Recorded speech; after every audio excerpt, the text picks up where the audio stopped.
여러분 안녕하십니까. 8월 24일 새벽입니다. 저는 책입니다. 제1한국계고등학교 교토국제고가 기적을 만들어냈습니다. 재학생 숫자가 불과 138명. 그 작은 학교가 사상 첫 고시엔 정상에 있었습니다.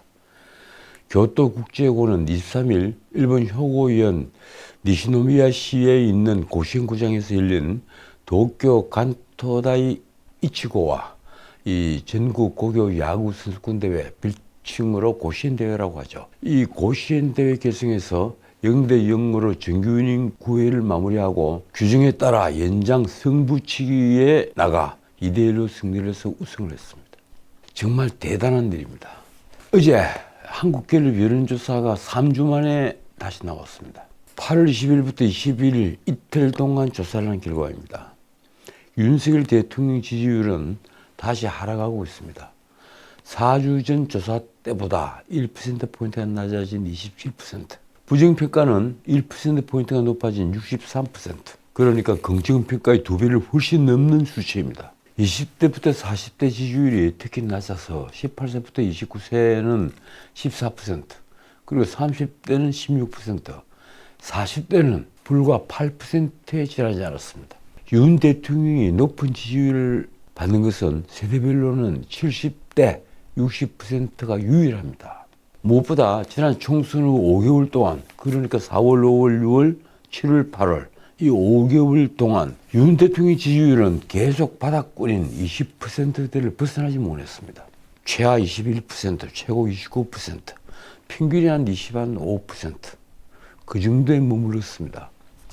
문자 그대로 바닥입니다. 국민의힘 지지율도 7월 23일 전당대회 컨벤션 효과가 끝나자 32%로 4주 전보다 3%포인트가 하락을 했습니다. 반면에 민주당은 5%포인트가 반등을 한 31%로 국민의힘과의 격차를 1%포인트로 크게 좁혔습니다. 사실상 격차가 없는 것입니다.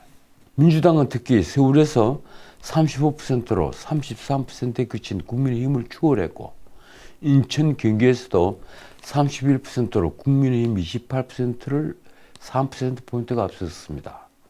수도권에서 다시 야당이 우위를 보인 겁니다. 이어 조국당은 1%포인트가 빠진 8%, 그리고 개혁신당도 1%포인트가 빠진 2%였습니다. 지지하는 정당이 없는 무당층은 22%였습니다. 4개 정당에 대해서 호감 여부를 조사를 했는데, 민주당에는 호감이 간다 39%, 그리고 호감이 가지 않는다가 52%라고 답을 했고, 국민의힘은 호감이 32%, 비호감은 60%였습니다. 민주당 호감도는 20대부터 50대까지 40%대, 그리고 60대 이상에서는 떨어져서 20%대였습니다. 반면 국민의힘은 정반대입니다. 20대에서 40대, 20% 내외인데 60대에서는 49%, 그리고 70대 이상에서 61%였습니다. 노인들에게만 지지를 받는 그런 정당이 되어 있는 겁니다. 김건희 여사 디올백 수수 의혹, 이게 요 며칠 뉴스의 앞자리를 차지하고 있죠. 이 디올백 수수 의혹에 대해서 검찰이 무혐의로 종결할 것이다, 이런 뉴스가 큰 파장을 불렀습니다. 그러고 나서 한 2, 3일이 지났는데 20일 그 뉴스가 나오고 23일 보수 언론으로 꼽히는 조중동이 나란히 이 디올백 사건을 비판하는 사설을 실었습니다.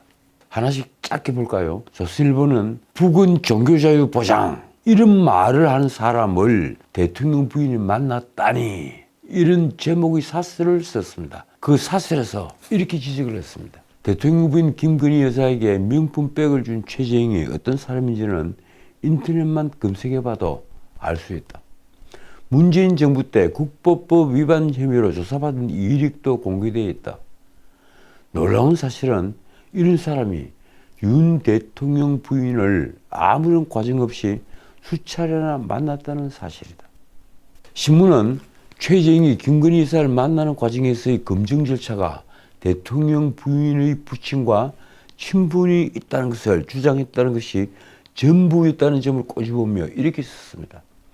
대통령 부인은 이런 사람을 대통령 취임식 만찬장에 초대를 해서 대기업 총수는 물론 대통령과도 사진을 찍게 했다.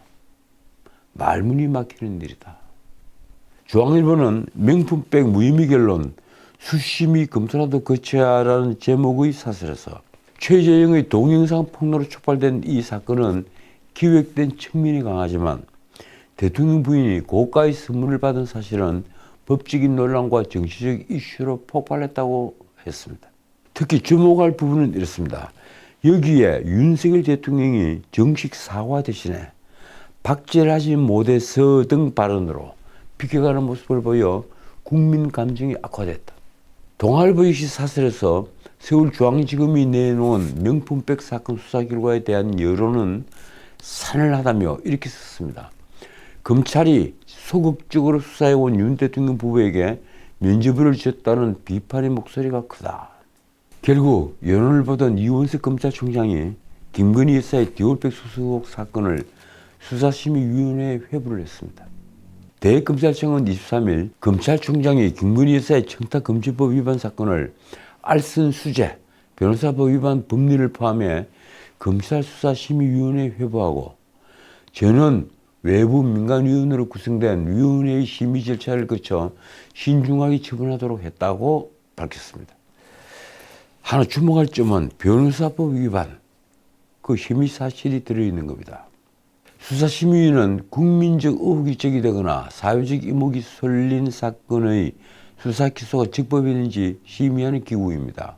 외부 전문가로 구성된 위원 150명에서 300명 중에 수사심의위가 발족을 하면 15명을 무작위로 추첨을 합니다. 그리고 심의 후에 수사의 계속 여부, 기소 여부 등을 판단해서 수사팀에 공고를 합니다. 물론 검찰은 그 결론에 구속되지는 않습니다.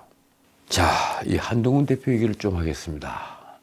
한동훈 대표가 23일 오늘 금투세 시행을 폐지하거나 유예하자는 입장이 57.4%라는 일반 국민 대상 여론조사 결과가 나왔다고 말했습니다. 아주 여론조사 결과에 반색을 한 겁니다. 한동훈 대표는 이날 오후 페이스북에 리얼미터 여론조사 결과를 이렇게 전했습니다. 폐지는 34%, 유예가 23.4%, 도입이 27.3%다.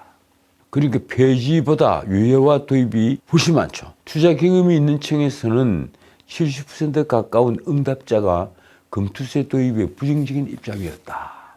그러면서 지난 7월 다른 기관의 조사에서는 폐지 23.9%, 유예 19.3%, 도입이 34.6%였는데 한 달 만에 폐지와 도입이 역전된 결과가 나온 것이라고 썼습니다.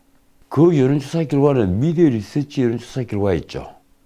그 여론조사와 비교를 해서 여론이 한 달 만에 역전이 됐음을 강조를 한 겁니다. 또 지난 4월 또 다른 기관이 조사하는 금투세 반대가 38%, 그리고 찬성이 44%였다며 한국갤럽의 4월 여론조사 결과도 함께 비교를 했습니다.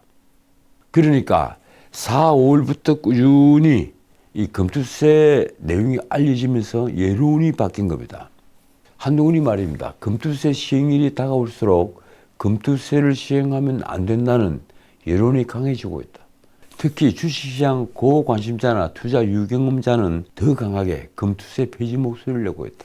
한동훈은 민주당도 이제는 현장 목소리에 귀 기울여 달라며 민주당이 금투세 폐지는 1%, 큰손 초부자를 위한 감세 정책이라는 말을 하는 것을 비판했습니다.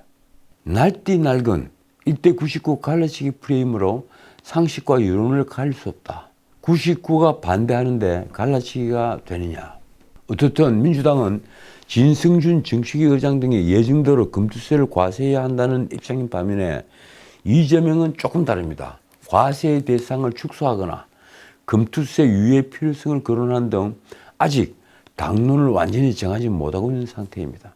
금투세 폐지를 자신의 1호 정치 상품으로 한 한동훈은 과연 성공할 수 있을까요? 이재명이 코로나 확진으로 격리에 들어감에 따라 자신과 관련된 사건이 재판될 정도로 줄줄이 연기됐습니다. 비단 여야 대표 회담은 연기가 된 게 아닙니다. 이재명은 우선 23일로 예정된 공직선거법 위반 사건의 재판기일 연기를 신청했습니다. 이에 따라 당초 9월 6일로 예정이 됐던 이 사건의 결심 공판도 아마도 미뤄지게 됐습니다. 결심 공판에서는 검찰 구형 그리고 변호인의 변론, 이재명의 최후 진술 등이 있습니다. 재판부는 기일로 추가 지정된 9월 20일에 결심 공판을 열 것으로 보입니다. 10월 초로 예정이 됐던 선고 역시 수년될 가능성이 높습니다. 이재명이 격리에 들어가면서 마무리 단계인 위증교사 재판 역시 차질을 빚게 됐습니다. 이 사건은 오늘 26일 변론을 종결하고 다음날 30일 결심 공판을 진행을 할 예정이었습니다. 참 느릿느릿하게 갑니다. 26일 재판을 하고 한 달 더 넘어 결심 공판을 한다. 이렇게 미리 못을 박아둔 겁니다. 그런데 이 사건이 결심 공판과 선고 역시 지연될 전망입니다. 자, 그런데 어제 23일 백인동 로비스트 김인섭에게 1심과 같은 중형을 선고한 2심 판결이 있었습니다. 백인동 특혜 의혹에는 이재명도 함께 기소가 되어 있죠. 서울중앙지법 합의 33부가 재판을 하고 있습니다. 대장동 게이트 그리고 위례 신도시 개발 비리, 성남 FC 후원금 사건과 함께 병합이 되어 있습니다. 그래서 이재명도 함께 기소가 되어 있는데 어제의 판결로 그 이재명의 사법 리스크가 더욱 증폭되는 양상입니다. 서울고법 형사 1-1부는 어제 특정범죄 가중처벌법상 알선 수재 혐의로 기소가 된 김인섭의 항소심에서 징역 5년과 63억 5,700여만 원 추징을 선고했습니다. 이 징역 5년 법정 최고형입니다. 알선 수재 법정 최고형입니다. 지난 2월 나왔던 1심의 형량 및 추징금과 같습니다. 재판부가 밝힌 판결 이유가 이렇습니다. 피고인이 백인동 사업과 관련해서 용도 지역 변경 그리고 주거용지 비율 확대 등과 관련한 정바울의 청탁을 받고 수행한 대화 업무는 합리적 의견 개진으로 볼 수 없다. 쉽게 말해서 김인섭이 행한 대화 업무는 기업의 합리적인 의견 개진이 아니라 사안 간 청탁에 지나지 않는다. 이 얘기를 한 겁니다. 그 뒤에 덧붙인 판결 사유는 이재명에게는 아주 치명적입니다. 피고인이 이재명 대표와 정진상 전 실장과의 친분을 토대로 정바울이 청탁을 받고 백인동 사업에 관한 대화 업무를 맡았을 뿐이고 이런 대규모 공공부지 개발에 관한 전문성이 있던 게 아니다. 전문성이 있어서 대화 업무를 맡은 것이 아니라 오로지 이재명과의 친분 관계 때문에 대화 업무를 수행을 했다. 그래서 청탁 업무를 한 것이다. 이 판단을 재판부가 한 겁니다. 그러면서 재판부는 김인섭이 정바울이 정상적인 동업자로 볼 수 없다고 판시했습니다. 재판부는 또 이 점을 추상같이 밝혔습니다. 이 사건 범죄는 공무원 직무의 공정성과 이에 관한 국민의 신뢰를 해치는 죄질이 불량한 범죄이다. 다시 설명드리자면 이렇습니다. 김인섭은 2014년부터 지난해 3월까지 이 백인동 개발사업 인허가와 관련한 알선 대가로 부동산 개발업체 아시아 디벨로퍼 정바울이라는 회장에게서 77억 원을 받고 그리고 5억 원 상당의 한바식당 사업권을 받은 혐의로 지난해 5월 기소됐습니다. 검찰 구속영장에 따르면 이재명은 1995년부터 시민운동을 하면서 김인섭, 정진상 등과 아주 가깝게 지냈고 2005년에는 김인섭에게 형님 제가 내년 성남시장으로 출마를 해보려 합니다. 이렇게 도움을 부탁하기도 했습니다. 김인섭이 이재명의 뒷배이카를 한 겁니다.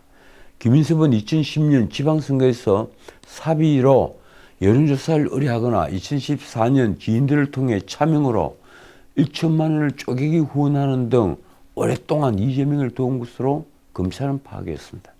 이는 2006년 이후 김인섭과 왕래가 없었다는 이재명의 주장과는 완전히 상반됩니다.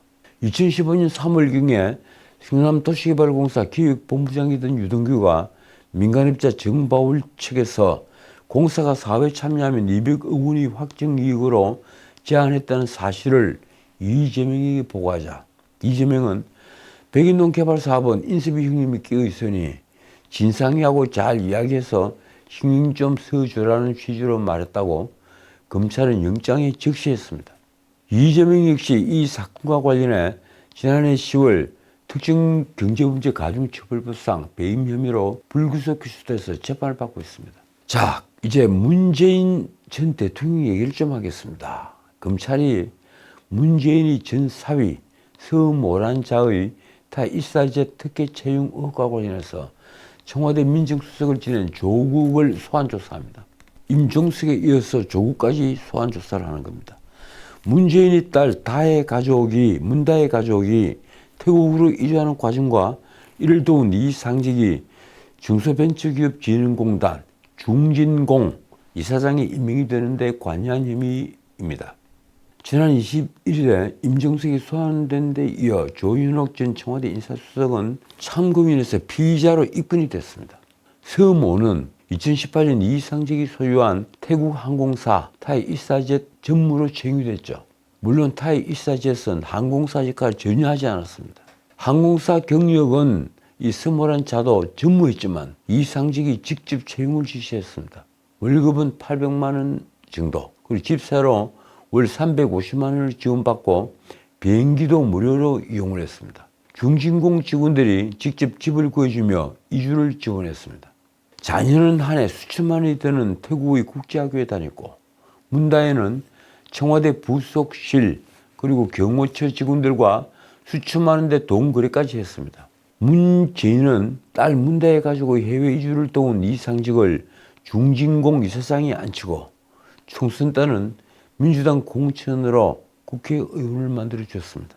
이상직은 문재인 정권 시절에 이스타항공 회사 돈 수백억 원 횡령 뱀이 드러나지만 1년 넘게 수사를 피해왔습니다. 대통령 가지고 해외 이주를 도운 대가였던 것입니다. 문제는 문재인 전 대통령입니다.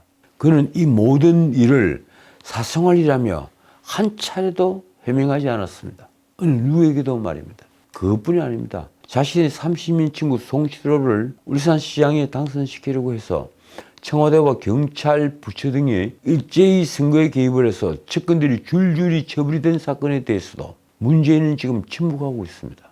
서해 해수부 공무원 이대준 씨 피살 사건과 울산1호기 경제성 평가 조작 사건도 측근과 공무원들이 줄줄이 구속돼도 문재인은 입을 다물고 있습니다. 그의 얼굴은 얼마나 두꺼운 겁니까? 정말 이래도 되는 건지 문재인 대통령에게 묻고 싶습니다. 자, 오늘은 여기까지입니다. 문재인은 자신의 집권 후에 2년 넘게 검경을 총동원해서 박근혜 정권을 먼지 털 수사를 했죠. 그 수사와 비교를 하면 이건 정말 말이 되지 않습니다.